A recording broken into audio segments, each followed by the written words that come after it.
Bismillahirrahmanirrahim. Bismillahirrahmanirrahim. Assalamualaikum warahmatullahi wabarakatuh. Bihamdillahi wassalatu wassalamu ala rasulillah wa ala alihi wa sahbihi wa mawalah wa la hawla wa la quwata illa billahi wa ba'du. Alhamdulillah, segala puja dan puji hanya milik Allah Jalla fi'ula. Salawat dan juga salam tentunya kita hadiahkan kepada Rasul kita Nabi besar Muhammad sallallahu alaihi wa ala alihi wasallam.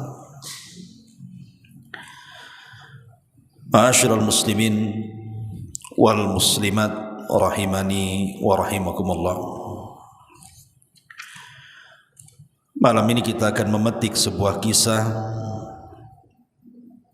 dari surah Al-Baqarah ayat 92 dan juga 93. A'udzubillahi minasyaitonirrajim. Bismillahirrahmanirrahim. Walaqad ja'akum Musa bil bayyinati thumma ittakhadtumul ijla min ba'dihi wa antum zalimun. Wa id akhadna mitsaqakum wa rafa'na fawqakumut tur khudhu ma atainakum biquwwatin wasma'u qalu sami'na wa asayna wa ushribu fi qulubihimul ijla bikufrihim qul bi'sa ma ya'murukum bihi imanukum in kuntum mu'minin. Dan sungguh Musa telah datang kepada kalian dengan bukti-bukti kebenaran. Kemudian kalian mengambil patung anak sapi itu setelah kepergiannya, dan kamu pun menjadi orang-orang zalim. Dan ingatlah ketika kami mengambil perjanjian dengan kalian, kami angkat di atas kepala kalian gunung Sinai. Peganglah apa yang kami berikan kepada kalian dengan kesungguhan dan dengarkanlah. Tiba-tiba mereka menjawab, kami mendengar tetapi kami tidak mentaatinya. Dan diresapkanlah ke dalam hati mereka kecintaan penyembahan patung anak sapi tersebut karena kekafiran mereka. Katakanlah, sangat buruk apa yang diperintahkan kepada kalian oleh kepercayaan kalian itu, jika kalian memang orang-orang yang beriman. Ma'asyiral muslimin yang dimuliakan Allah Subhanahu wa taala. Ayat ini Al-Baqarah surah 92 dan 93 ini menjelaskan kepada kita tentang kisah Kalimur Rahman, kisah Nabi Allah Musa alaihi salatu wassalam,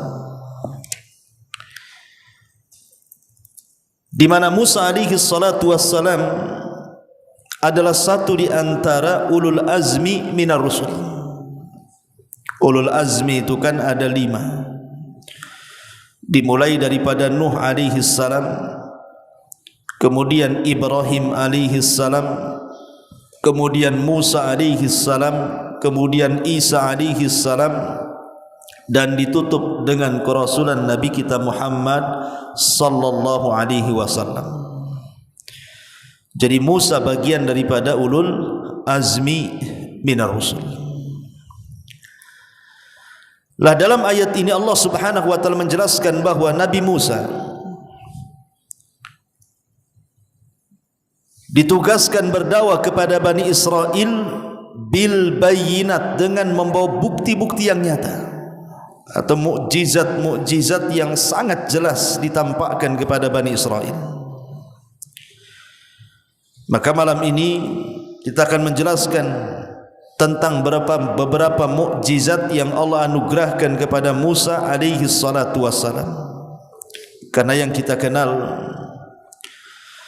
mukjizat Nabi Musa itu, kalau kita mengacu kepada Al-Quran ayat Al-Isra ayat 101 itu, walaqad ataina Musa tis'a ayatin bayyinat, dan kami berikan kepada Musa itu 9 mukjizat yang sangat jelas. Tapi apakah Musa itu diberikan 9 mukjizat saja? Maka pendapat yang kuat tidak. Bahkan Imam Ibnu Katsir rahimahullahu ta'ala, beliau mengatakan bahwa mukjizat-mukjizat yang diberikan kepada Nabi Musa itu bukan hanya 9 mukjizat saja, tapi banyak sekali yang nanti kita akan jelaskan sebagiannya. Ma'asyiral muslimin yang dimuliakan Allah Subhanahu wa taala, kisah ini berawal dari kepulangan Nabi Musa alaihi salatu wassalam dari Madian. Jadi saat Musa pulang dari Madian menuju Mesir, dan ketika itu Musa sudah menikah dengan salah satu putri dari hamba Allah yang saleh yang bernama Syuaib. Syuaib di sini bukan nabi, walaupun ada sebagian kisah Israiliyat mengatakan bahwa Syuaib di sini maksudnya Nabi Syuaib yang diutus ke kaum Madian. Tapi pendapat yang kuat wallahu alam bahwa Syuaib di sini mertuanya Musa bukan seorang nabi, tapi dia hamba Allah yang saleh, punya putri menikah dengan Nabi Musa. Setelah 10 tahun Nabi Musa tinggal di Madian, kemudian menikah dan punya anak, maka Nabi Musa alaihi salatu wasallam rindu ingin pulang ke Mesir, tentu memperkenalkan keluarganya. Di tengah jalan inilah kisah Nabi Musa dimulai. Ketika Nabi Musa alaihi salatu wasallam di tengah perjalanan, tiba-tiba obor yang dibawanya padam. Musa pun tidak bisa melihat di sekitarnya karena sangat gelap, apalagi memang cuaca sangat dingin sekali. Maka Nabi Musa alaihi salatu wasallam meminta kepada keluarganya untuk diam karena dia hendak mencari perapian. Maka Musa alaihi salam dari kejauhan melihat ada api, yang api itu berasal dari pohon zaitun. Semakin didekati semakin besar api itu, semakin didekati semakin besar. Anehnya api itu tidak panas. Kalau kita ada rumah kebakaran kemudian kita mendekatkan, panas tuh kan. Ini tidak, semakin didekati tidak panas api itu. Sama dengan api yang membakar Ibrahim, tidak panas. Tiba-tiba kemudian ketika Nabi Musa alaihi salatu wassalam mengatakan kepada keluarganya, umkusu inni anastu nara, diamlah kalian, saya akan mencari perapian, la'alli atikum minha biqabasin au ajidu 'alan nari huda. Mudah-mudahan, kata Nabi Musa, aku dapat membawa sedikit nyala api kepada kalian, atau aku bisa mendapatkan petunjuk ke tempat api itu. Setelah kemudian mendekat, rupanya api itu menyala dari pohon zaitun. Ketika Nabi Musa alaihi salatu wassalam sudah dekat dengan api itu, tiba-tiba ada suara di balik api itu dan mengatakan, innani ana rabbuk. Wahai Musa, aku adalah Tuhan. Fakhla na'alaika, lapaskan kedua sandalmu. Innaka bil wadil muqaddasi tuwa, karena engkau sekarang berada di lembah yang suci.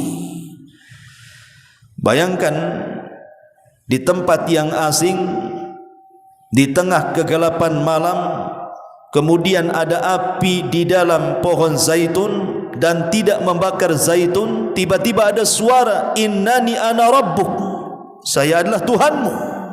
Apa enggak terperanjat Musa? Kok ada suara di balik api itu? Kemudian tiba-tiba Allah mengatakan, wa anakhtartuka fastami' lima yuha, dan aku telah memilih engkau wahai Musa, maka dengarkanlah apa yang aku wahyukan kepadamu. Kemudian Allah mengatakan, innani anallah la ilaha illa ana fa'budni wa aqimis salata li dzikri. Sesungguhnya aku ini Allah, tidak ada sesembahan yang berhak disembah kecuali aku, maka sembahlah aku dan laksanakan salat, dan itu semua dalam rangka mengingatku. Kemudian terjadilah hiwar, dialog antara Allah dan Nabi Musa alaihi salatu wassalam. Dari sini mukjizat pertama di mana Nabi Musa alaihi salatu wassalam diberikan mukjizat apa? Berbicara dengan kalam Allah, berbicara dengan Allah subhanahu wa ta'ala. Dari sini disematkan kepada Musa kalimu rahman. Musa itu nabi yang berdialog dengan Allah tanpa perantara. Itulah jabatan Nabi Musa alaihi salatu wassalam, kalimullah. Ini mukjizat yang pertama. Tapi tentu Allah subhanahu wa ta'ala tidak hendak memberikan mukjizat sesuatu yang tidak bisa dilihat. Karena bisa saja orang akan mengingkari kerasulan dan kenabian Nabi Musa. Bisa saja kau ngarang-ngarang aja kau ketemu dengan Tuhan itu, siapa saksimu? Kan bisa saja kan begitu kan. Kalau Musa berdakwah di tengah-tengah Bani Israel, aku berjumpa dengan Tuhan di sebalik api di pohon zaitun, mungkin Bani Israel akan mengatakan, kamu ini bawa berita hoax saja kan itu. Sehingga Allah subhanahu wa ta'ala tidak hendak memberikan mukjizat sesuatu yang tidak bisa dilihat. Sekarang Allah subhanahu wa ta'ala hendak memberikan mukjizat kepada Musa dengan sesuatu yang bisa dilihat mata. Ketika itu Nabi Musa alaihi salatu wassalam kemana mau bawa tongkat, ya kan? Musa itu kemana-mana bawa tongkat. Lah ketika Nabi Musa alaihi salatu wassalam itu di tangannya ada tongkat yang selalu dibawa kemana-mana untuk apa namanya, mungkin menggembala kambing, atau mungkin kalau dia naik ke perbukitan perlu bertelekan dengan tongkat. Pokoknya tongkat itu tidak lepas daripada Musa. Sehingga Allah subhanahu wa ta'ala bertanya, wa ma tilka biyaminika ya Musa. Musa, di tangan kananmu itu apa itu? Kata Allah tu. Maka Musa mengatakan, hiya asaya atawakka'u 'alaiha. Ini tongkatku wahai Rabb, dengan tongkatku aku bertumpu kepadanya. Wa ahushu ala ghanami wa liya fiha ma'aribun ukhra. Dan aku merontokkan daun-daun dengannya untuk memberi makan kambing-kambingku, dan bagiku masih banyak lagi manfaat tongkat yang kubawa ini. Ketika itu tiba-tiba Allah mengatakan, ya Musa, lemparkan tongkatmu. Tiba-tiba dilemparkan, jadi ular dia. Maka Musa alaihi salatu wassalam ketakutan, sehingga Allah mengatakan, khudha wa la takhaf, ambil ular itu, jangan takut. Kenapa?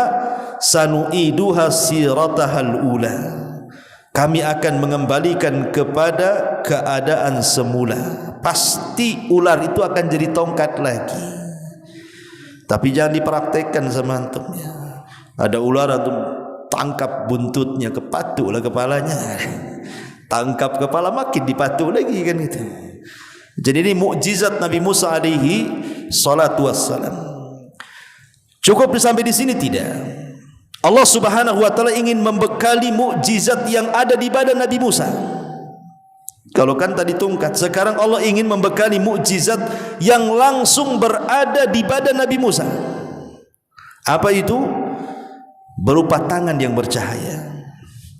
Allah mengatakan wadmim yadaka ila janabika takhruj bayda min ghairi su'i ayatan ukhra.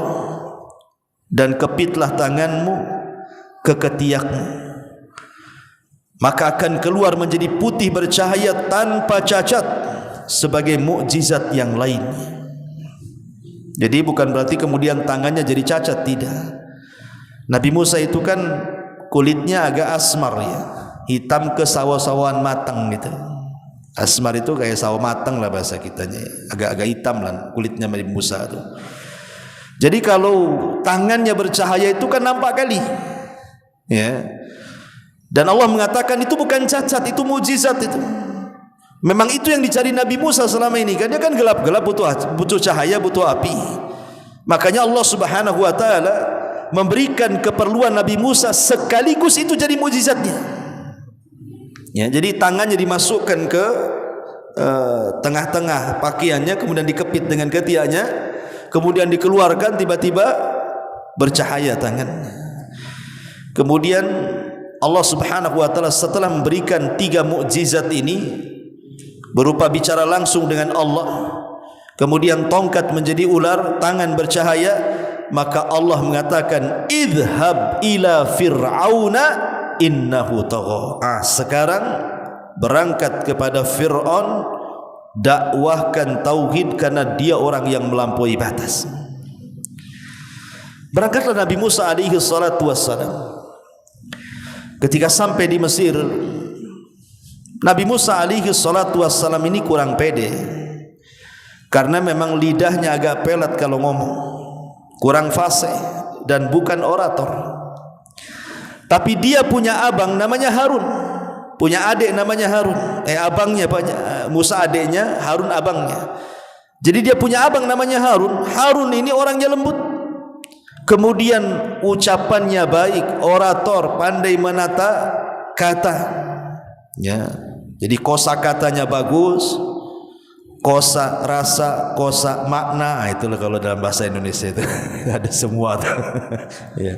Jadi pokoknya dia luar biasa lah, ya, siapa Harun ini.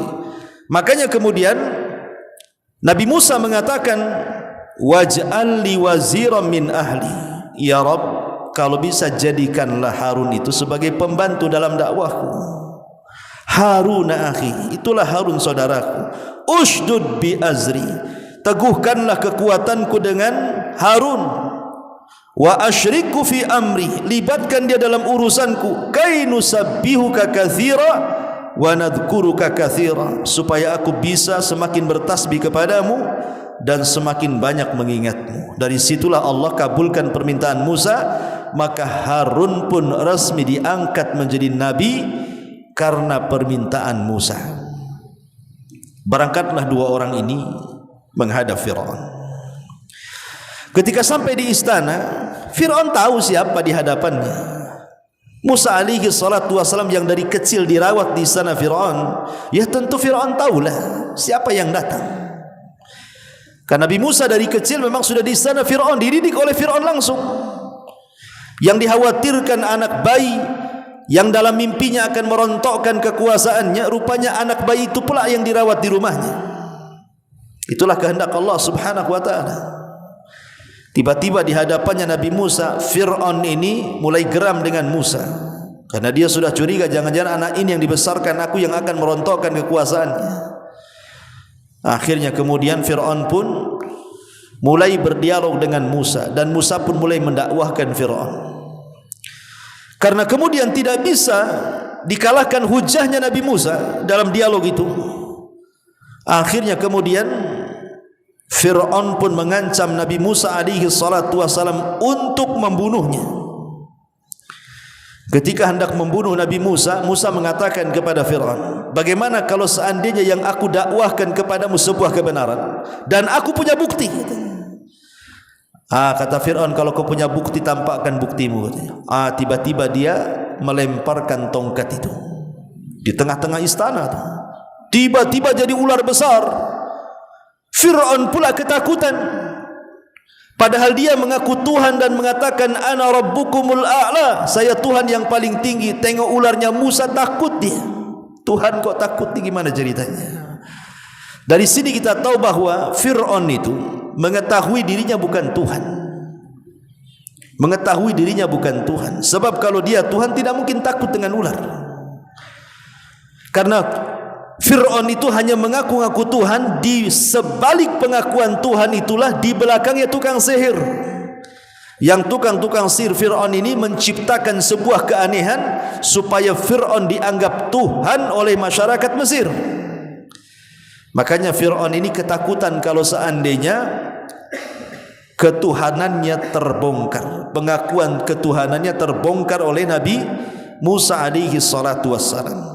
Apalagi setelah melihat dua mukjizat berupa tongkat menjadi ular dan tangan bercahaya. Maka Musa ditantang oleh Fir'aun. Kalau begitu kita duel saja wahai Musa. Aku memiliki banyak tukang sihir, maka aku menantang kamu untuk berduel. Kata Nabi Musa, oke. Kira-kira kapan duelnya wahai Fir'aun?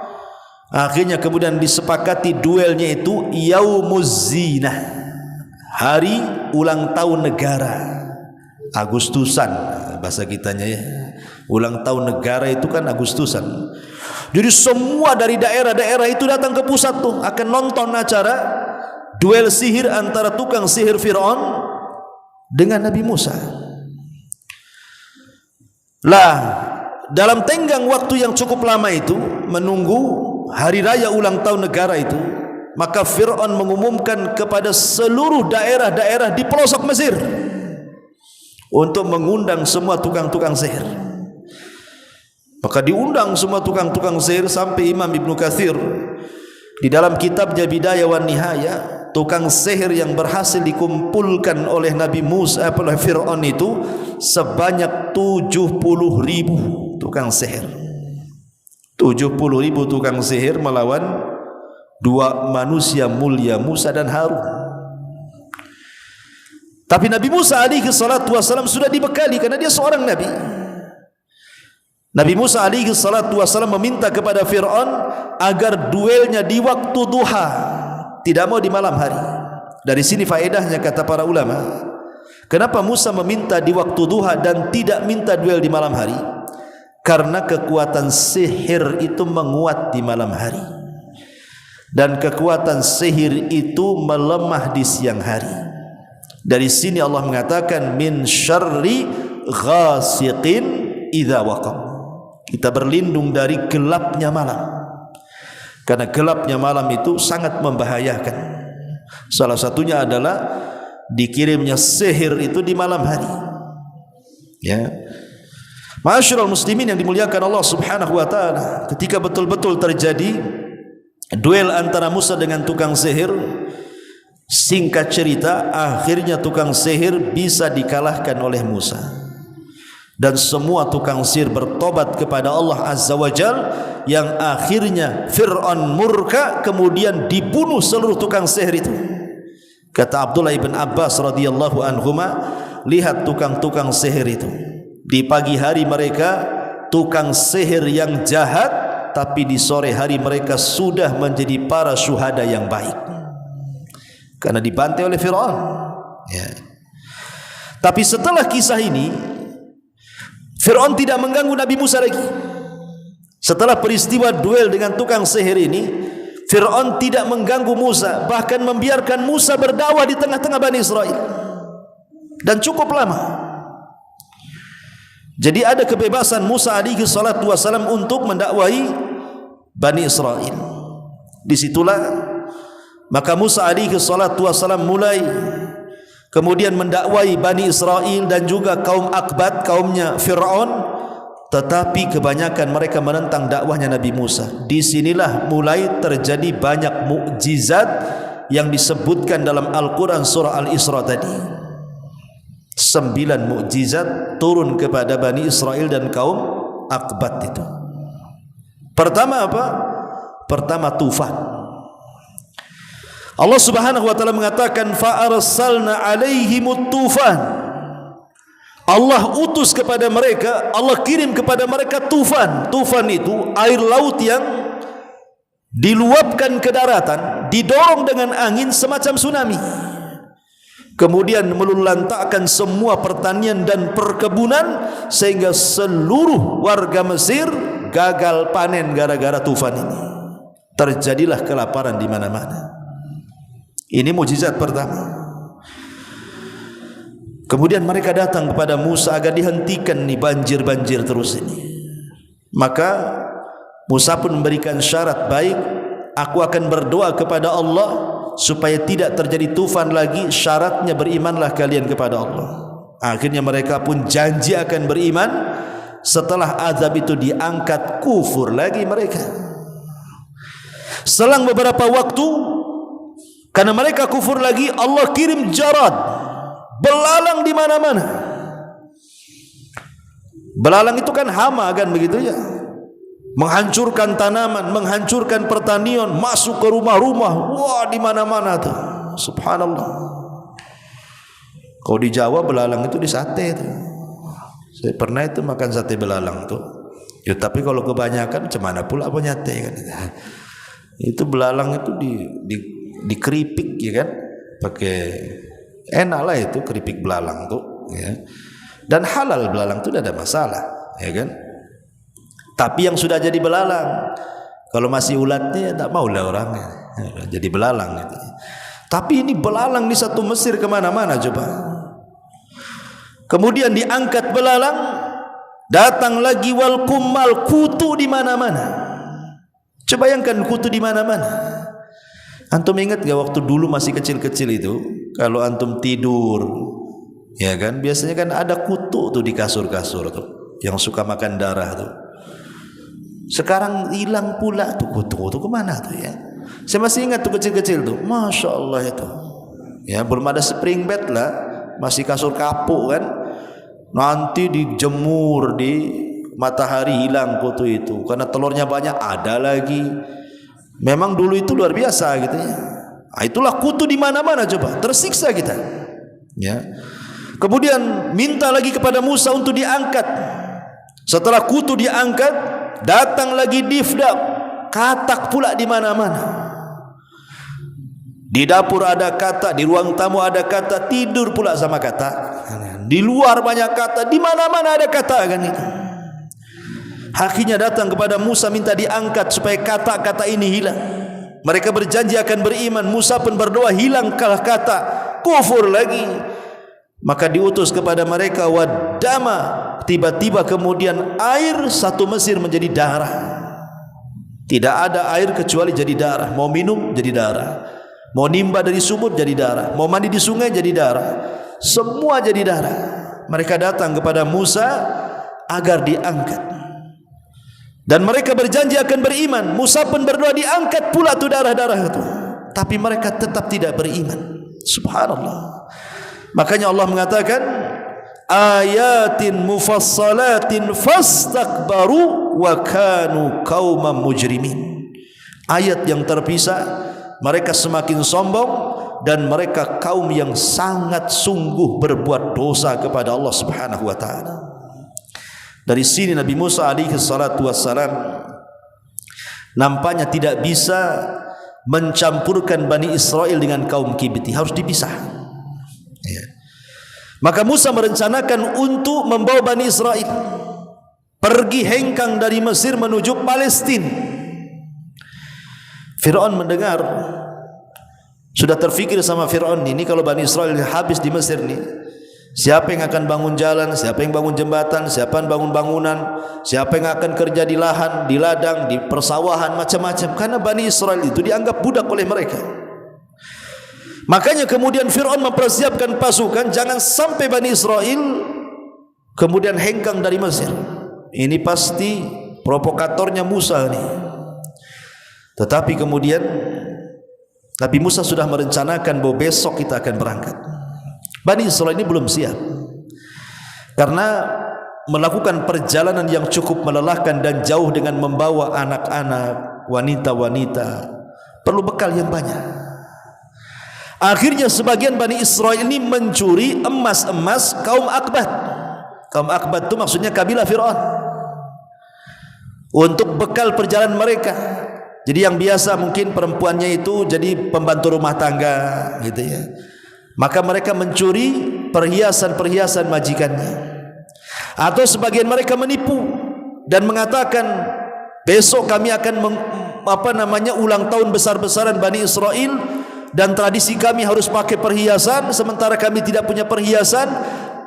Pinjamlah sementara waktu perhiasan, nanti kami kembalikan gitu. Akhirnya dikasih pinjam tuh emas-emas itu. Setelah dikasih pinjam, bukannya dikembalikan, dibawa kabur.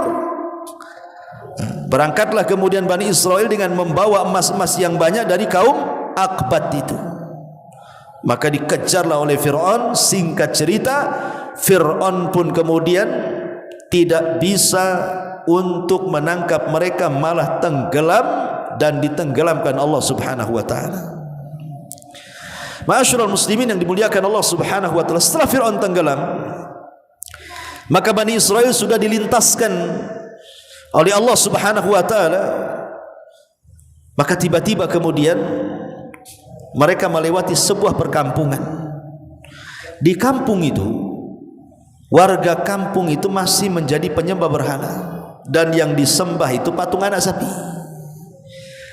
Jadi Bani Israel ini yang melewati perkampungan di mana kampung itu masih menyembah berhala patung anak sapi, mereka tiba-tiba berhenti dan mengatakan kepada Musa, "Ya Musa, ij'al lana ilahan kama lahum aliha." Musa, jadikanlah Tuhan kayak itu, katanya. Karena mereka masih terkenang ibadah mereka di Mesir. Karena orang Mesir ketika Bani Israel berada di Mesir kan, Tuhan mereka itu patung-patung sapi. Sehingga ketika melihat berhala patung anak sapi, mereka teringat dengan Tuhan-Tuhan lamanya. Nih bahayanya orang kalau sudah mengakar dan mengurat ajaran nenek moyangnya. Untuk dapat hidayah itu sulit. Ya, buktinya lah, umpamanya antum ini sudah dapat hidayah di Batam nih, kemudian ingin berdakwah ke saudara antum yang ada di kampung gitu kan, yang masih memegang dengan tradisi itu. Kalau kita katakan ini salah, ini benar, ini salah, mungkin macam-macam tuh, ajaran apa nih? Ya, nggak pernah diajarkan tempat kami ini katanya. Kamu ini bawa ajaran baru, tampangmu aja baru katanya, apalagi ajarannya katanya. Kadang-kadang untuk mendakwahkan dakwah yang benar itu sulit kalau orang sudah mengakar adat istiadat itu. Itu yang dirasakan Bani Israel. Ketika melihat patung anak sapi, teringat pula dengan Tuhan mereka di Mesir, dan mengatakan, "Ya Musa, jadikan untuk kami Tuhan seperti itu supaya kami bisa menyembahnya." Musa marahlah dan mengatakan, "Innakum qaumun tajhalun." Kalian umat yang bodoh, sudah diberikan petunjuk mau sesat, katanya. Akhirnya kemudian Nabi Musa pun singkat cerita melanjutkan perjalanan menuju tanah perjanjian yang ada di Palestina, itu Baitul Maqdis. Sepanjang perjalanan banyak peristiwa dan kejadian yang membuat lelah Nabi Musa alaihi salatu wassalam. Karena Bani Israel ini umat yang luar biasa. Setiap nabi yang diutus kepada mereka membuat lelah para nabi dan rasul. Bahkan tidak sedikit para nabi yang dibunuh oleh mereka, didustakan dakwahnya oleh mereka. Seperti Yahya dibunuh, Zakaria dibunuh, dan begitu seterusnya, hanya gara-gara memberikan fatwa. Nabi Yahya itu kenapa dibunuh? Karena memberikan fatwa. Apa fatwanya? Tidak boleh raja menikahi anak tiri. Karena ketika itu kan raja punya istri, istrinya ini punya anak, anaknya pula cantik. Jadi raja ini ingin menikahi anak dari istrinya karena cantiknya luar biasa. Maka Nabi Yahya dan Nabi Zakaria memfatwakan haram, tidak boleh. Marahlah sang raja.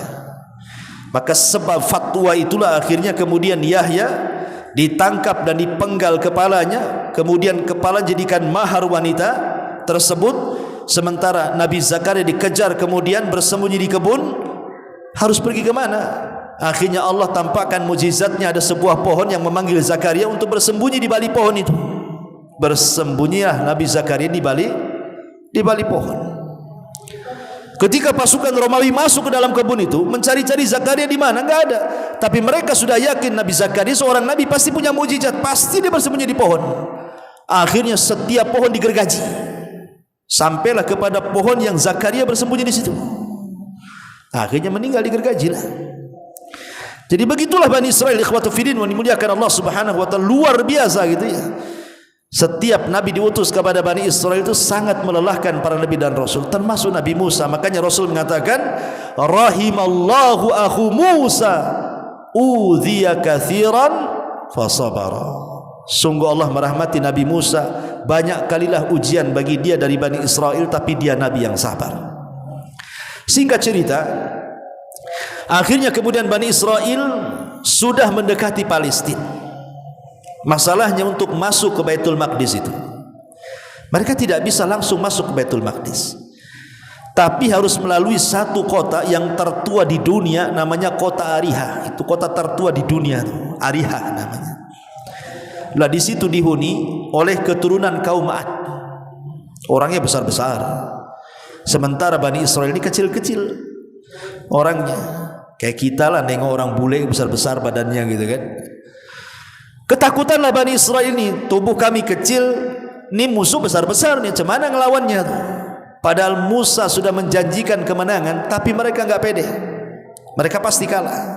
Itu keyakinan mereka, tidak yakin dengan nabinya.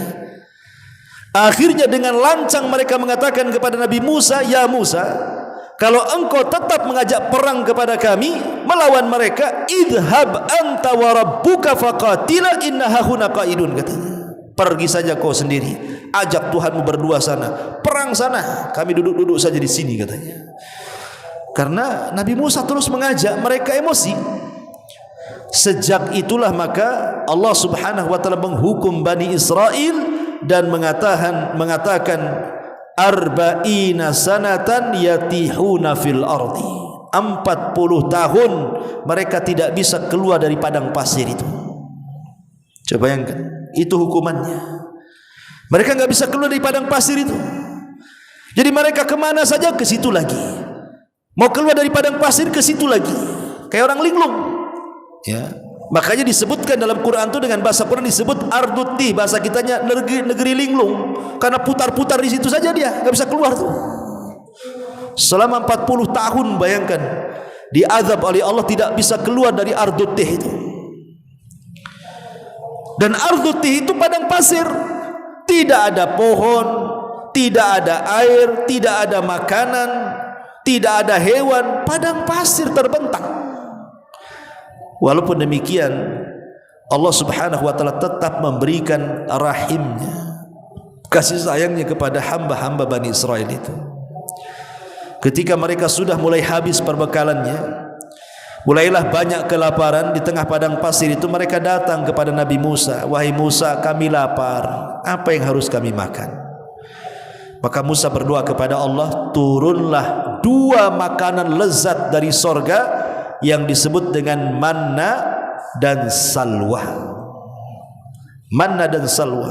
Manna itu sejenis daging burung, salwa itu sejenis minuman yang berasa madu. Dua-duanya dari sorga.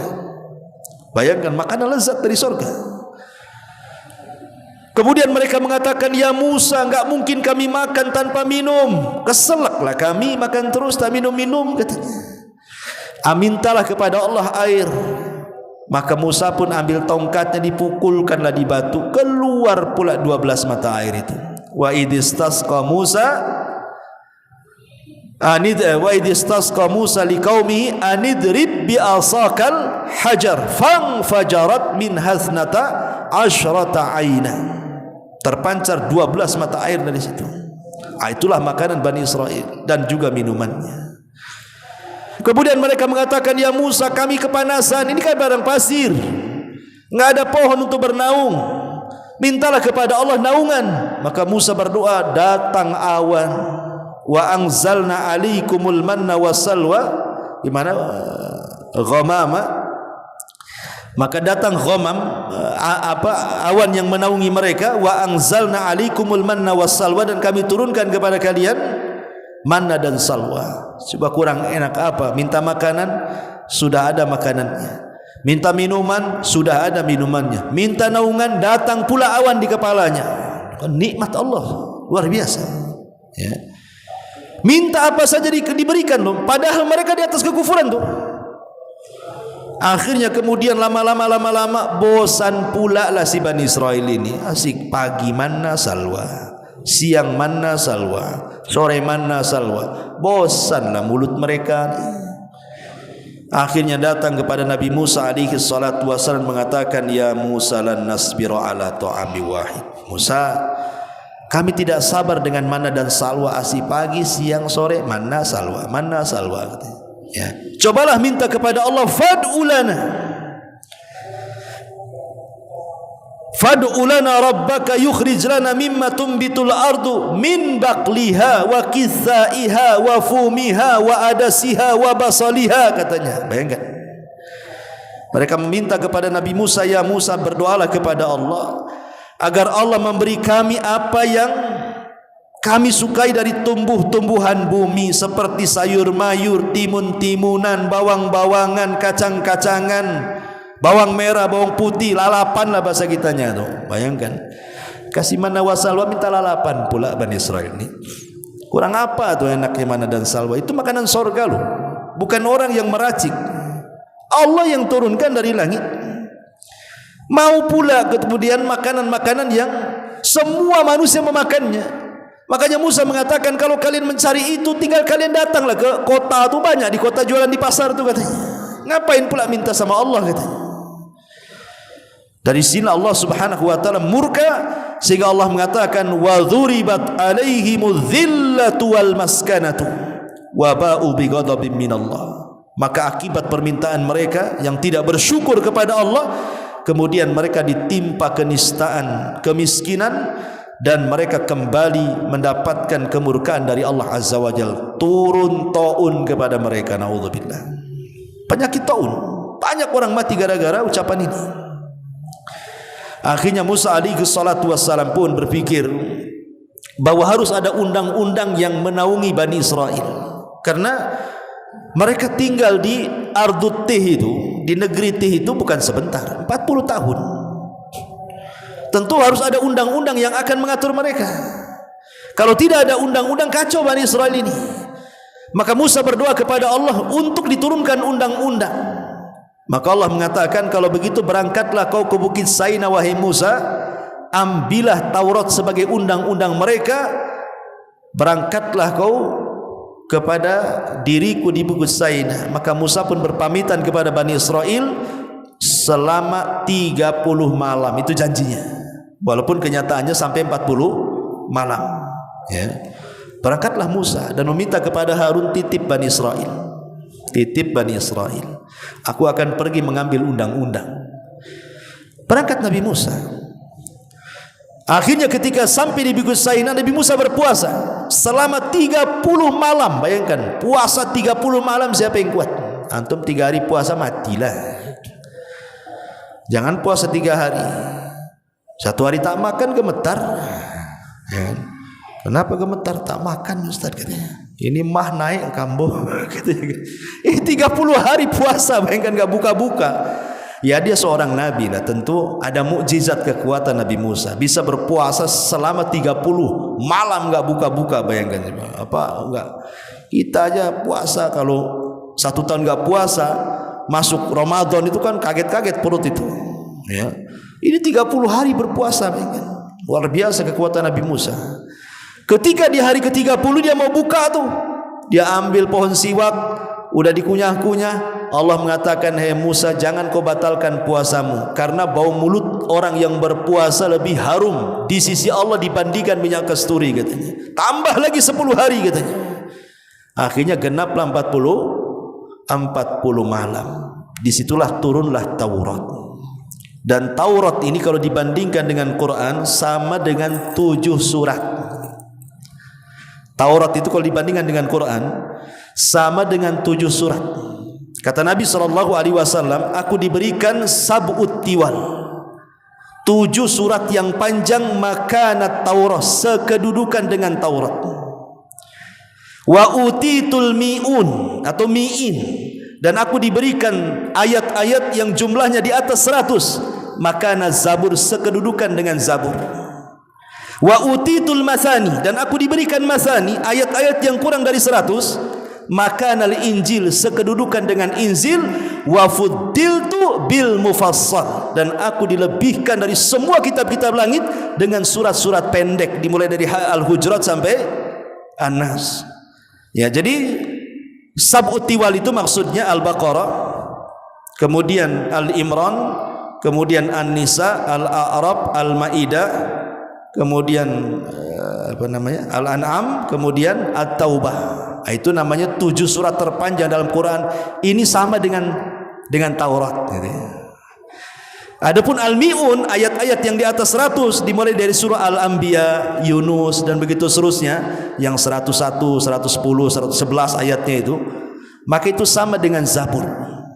Adapun ayat-ayat yang di bawah 100 yang disebut masani, 90, 70, 60, itu sekedudukan dengan Injil.